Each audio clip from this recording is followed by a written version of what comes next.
Referente a la demanda de medicamentos, identificar y consolidar las necesidades de medicamentos e insumos del Sistema Público Nacional de Salud y el sector privado, utilizando el histórico de registro de uso y distribución. Si algunos diputados acá presentes o diputadas son profesionales de la medicina, entenderán lo que me he querido referir con este primer punto. Crear un listado de medicamentos esenciales de alta demanda nacional y alta rotación en farmacias a ser producidos o importados prioritariamente. En lo referente a la compra de medicamentos, acelerar y simplificar los procesos administrativos asociados a las compras internacionales, tales como la nacionalización, registro sanitario, trámites aduanales, así como estudiar la posibilidad de exonerar algunos tributos. En lo referente a la producción, favorecer la importación de materia prima y otros insumos para producir medicamentos en el país e importar solo aquellos que no es posible producir en Venezuela. Acelerar el motor farmacéutico, cerrando filas con los laboratorios nacionales y aquellos que posean plantas de producción de medicamentos en el país, para que se agilice la asignación y entrega de divisas para la adquisición de materias primas e insumos para la fabricación de medicamentos y el mantenimiento de los puestos de trabajo. Activar la industria de producción de medicamentos y hemoderivados del sector público. En relación a este tema sobre la regulación y Contraloría, ajustar y actualizar los precios de los medicamentos esenciales que actualmente estén regulados, en especial de aquellos con varios años sin variación, ajustar también aquellos que han subido de precio desmedidamente.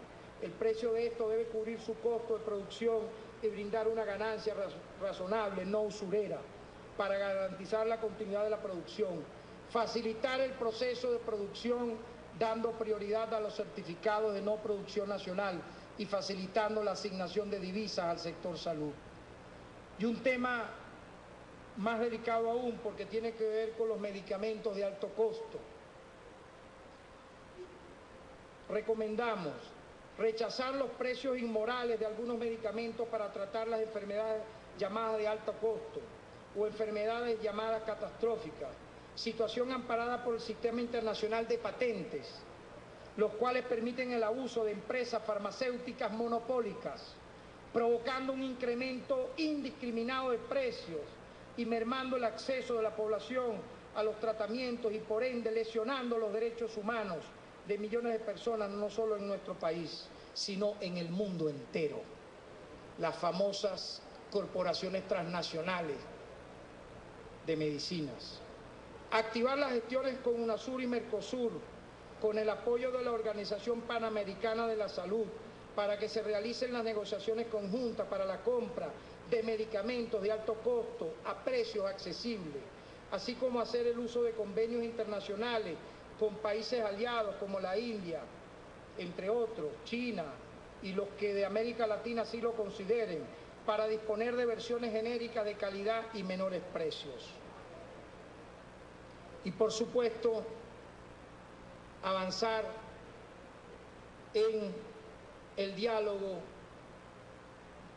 de factores del Estado, instituciones como el Ministerio de la Salud, con el sector farmacéutico, con los laboratorios nacionales, para llegar a un mínimo de acuerdos dentro de lo que consideramos son nuestras recomendaciones centrales. Nosotros, ustedes saben, por competencia de ley, tenemos la posibilidad de presentar iniciativas legislativas que tengan que ver con el tema de los derechos humanos. El día de hoy, y creo que vamos a sentar un precedente positivo, vamos a presentar formalmente, dentro de esas competencias que la Constitución nos da, dentro de esas atribuciones que nos da la ley, también presentar para el debate de este cuerpo, y eso implica también un trabajo de nuestro equipo, un trabajo legislativo, jurídico, 6 leyes que tienen que ver con el tema de derechos humanos.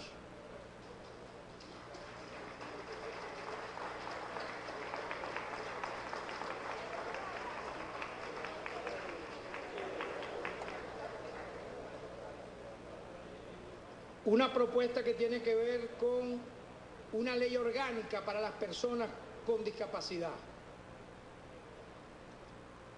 Creemos pertinente sustituir la ley para las personas con discapacidad. Sentimos por su lectura, por su tiempo, que ya cumplió su rol, su papel, y debe adecuarse a los estándares nacionales e internacionales en esta materia. Un sector históricamente vulnerado en sus derechos humanos. Es así que esta propuesta de ley orgánica se encuentra acorde y en armonía con la Convención sobre los Derechos de las Personas con Discapacidad y encuentra su fundamento constitucional en el artículo 81 de la Constitución de la República Bolivariana de Venezuela.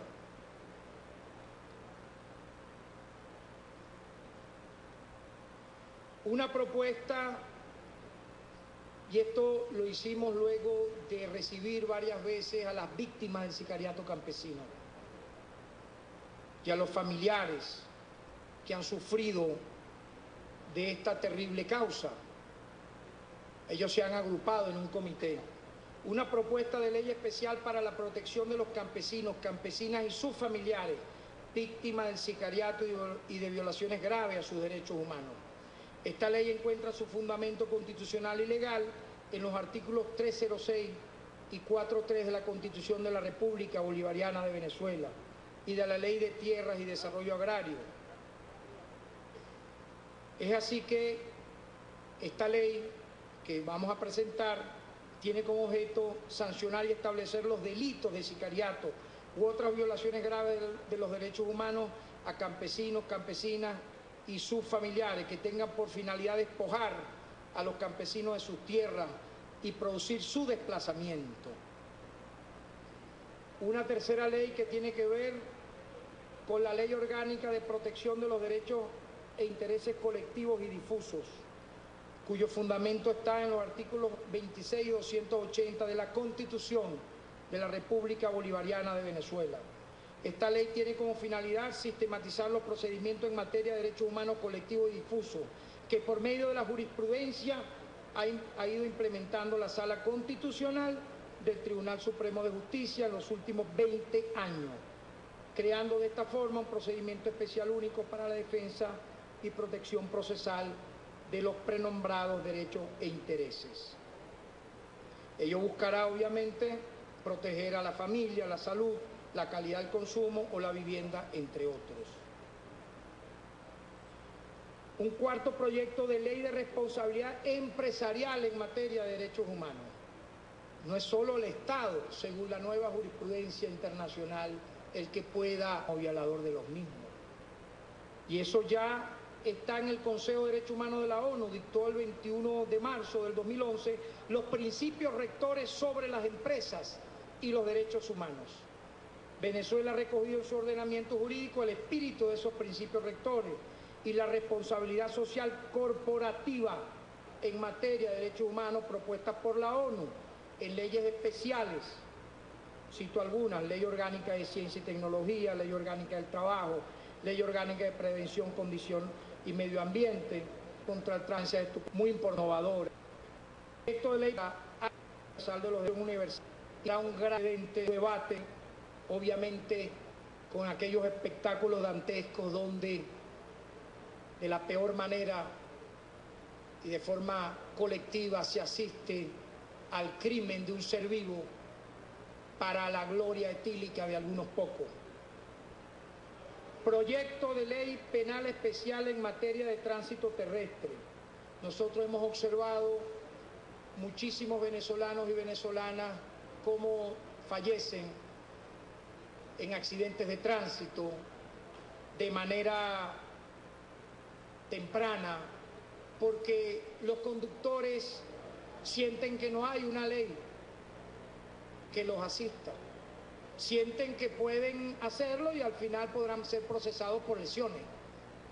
Nosotros creemos conveniente, por las alarmantes cifras, y eso atenta contra la vida, el derecho humano a la vida, a la integridad física, presentar esta ley especial que busque darle un carácter y un contexto legal a todo este contexto terrible donde fallecen en nuestras vías públicas, en nuestras carreteras, venezolanos y venezolanas. Yo quisiera entonces, de esta forma, mis queridos amigos, diputadas, que me han oído, terminar enalteciendo, si me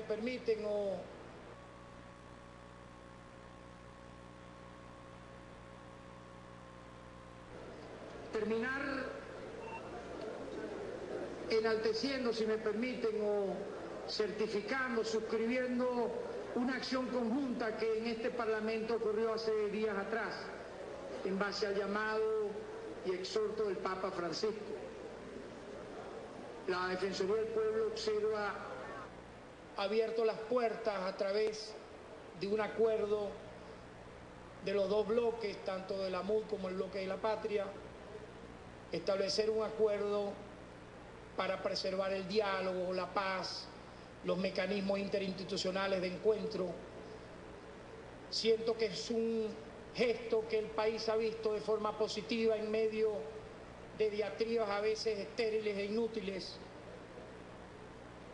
que me hacen recordar, y voy a citar a Eugenio Montale, un poeta antifascista italiano. Vean ustedes, él falleció en el año 81 y él llegó a escribir este poema, estos versos que voy a citar, sobre Siria, una visita que le hizo a Siria, a la ciudad de Alepo, que se iba él a imaginar que hoy está devastada por la guerra.